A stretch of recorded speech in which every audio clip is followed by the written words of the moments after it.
Welcome to another video.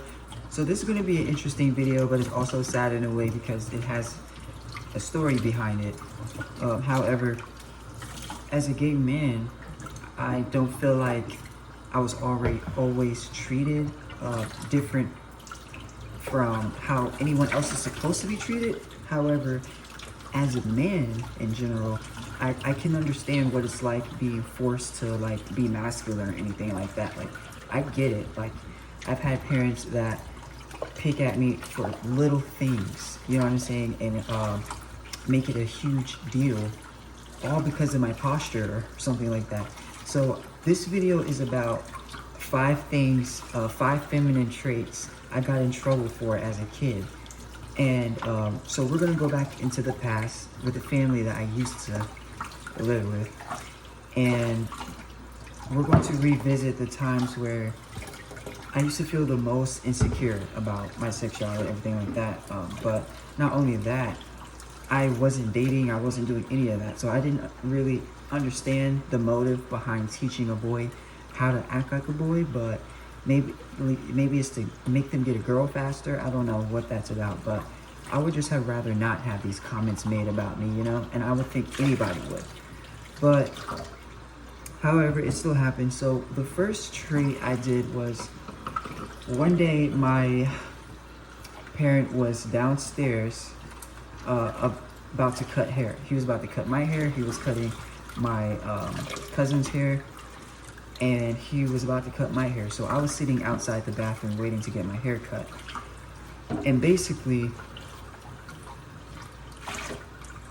I was sitting there, like I was waiting, and I was bored. You know what you do, like when you're bored and you have nothing to do, you kind of like slump down and like relax or whatever.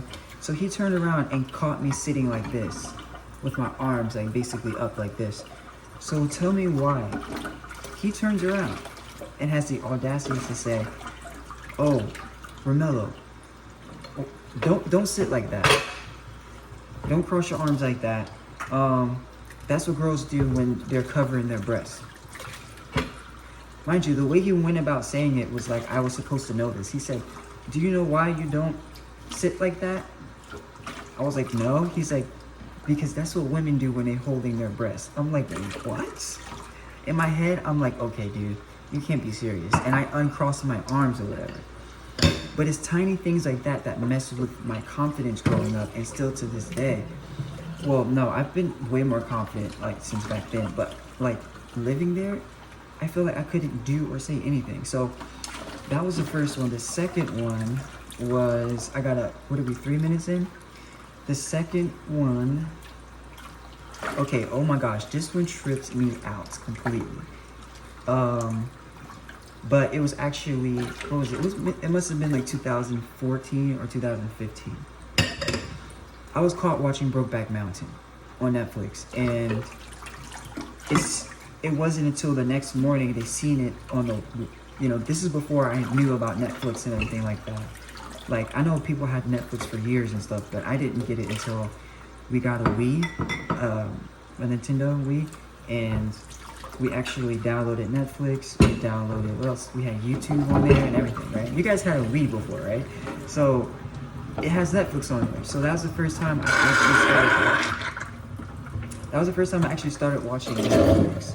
And I watched Brokeback Mountain just for the hell of it, because it was my first gay movie. I'd never watched a gay movie before. Like, that was my first. So I was really shocked at the reaction I got the next morning from my aunt, who was like, basically,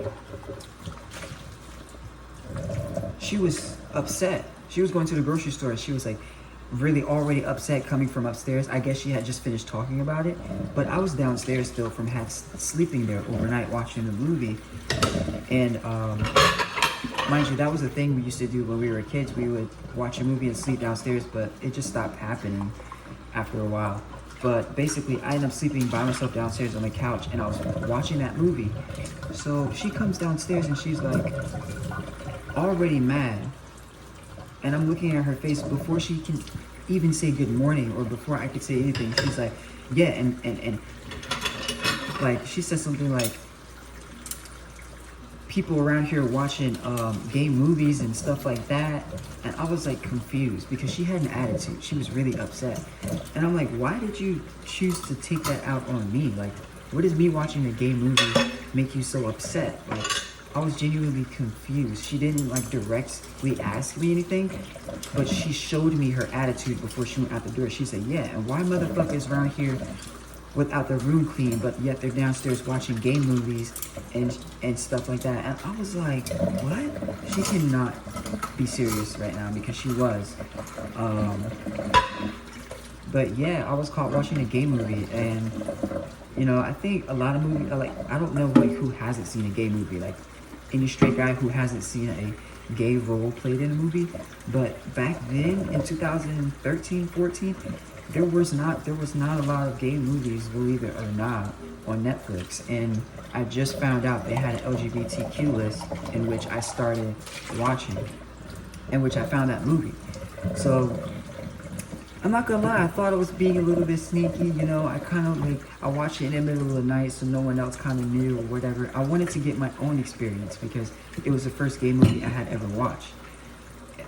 Before that, I would never see like an interaction like that on a movie before. So yeah, that ruined like my whole, but it kind of made the experience an experience in a way. You know, like that is the real feedback you're gonna get from people when you watch gay movies.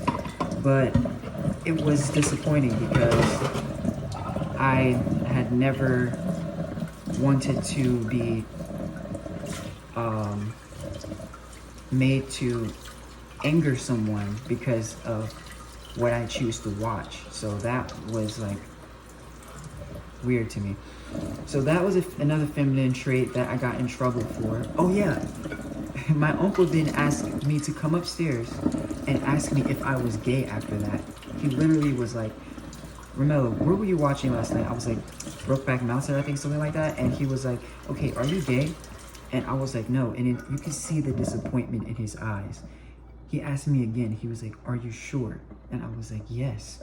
Because at that point, it looked like I was going to get in trouble if I had admitted it. You know, even though he was calm, he looked like he was ready to like flip out if I had like even like moved wrong. So the intimidation over like having to be gay and choose it is like really terrible.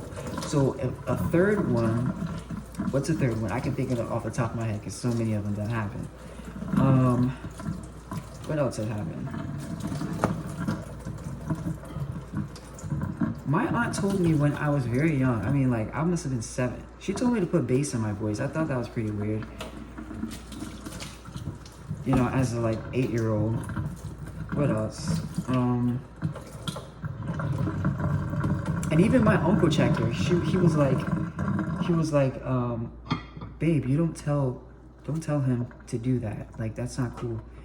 And she's still going on and on. No, yeah, you're a boy. Why do you sound like a girl? And I'm just like, what? That always like took me aback whenever I think about that. Because why does somebody's voice matter so much to people? I don't know. But what else?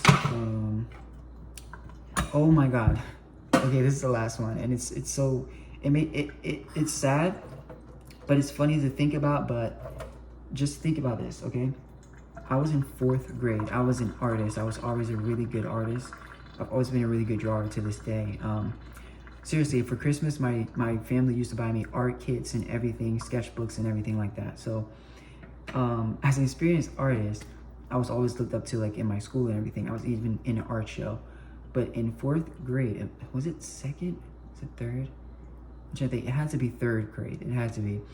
So basically, I made this piece, right, in art class where we had to make something out of cardboard and we had to make something out of a patterned like paper.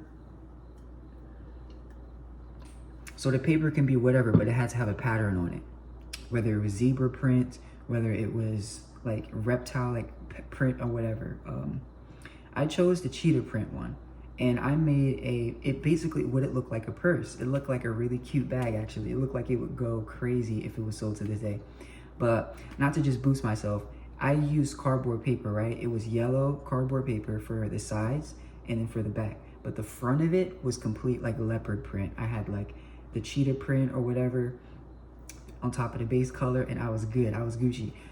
Keep in mind, it was gonna be a stage. It was gonna be a whole stage. I don't know how, but it came to be like a bag. But I ended up putting a handle on the top because all I had to do was glue 2 little pieces, like, you know, right there. And I was like, oh shit, I got a whole bag. So I had a bag with basically leopard print. Tell me why when I got home, mind you, no one said anything at school. Like, this type of situation originated at home, which is the sad part, the homophobic things of it all. So basically I would take it home and they would see it, which they would finally come to the conclusion that it was hilarious because they thought that it was gay, straight up. They were laughing so hard, I can't even tell you. And the way I ran to them to show them was just sad because I usually get praise and stuff for my artwork. And so when I showed it to them, the look on their face was like, done. Like, I would never do art ever again. Like, I now know why not everyone expresses themselves, because not everyone's gonna get it.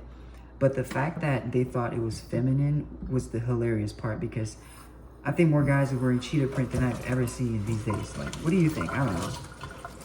But it was a bag. It was a cheetah print bag, and they were just hating. It got to the point where I went downstairs and cried. So my sister was like, nah, y'all made him cry, da-da-da. So my uncle came downstairs. He's like, look, we love you for who you are. We'll never stop loving you, da-da-da. That same old thing. But y'all still laughed at me. Like, y'all still made a fool of it. Like, I get it. I get it. Y'all think I'm this closeted homosexual. Like, no, the secret is, like, the gag is you really don't know. Like, but no, they really don't know. I never really came out to them. So it was always little discreet things like this that made it such a big deal. But anyway, if you like this video, subscribe. Thank you so much for watching. I love you guys, and tune in for another video soon. See you guys later. Bye.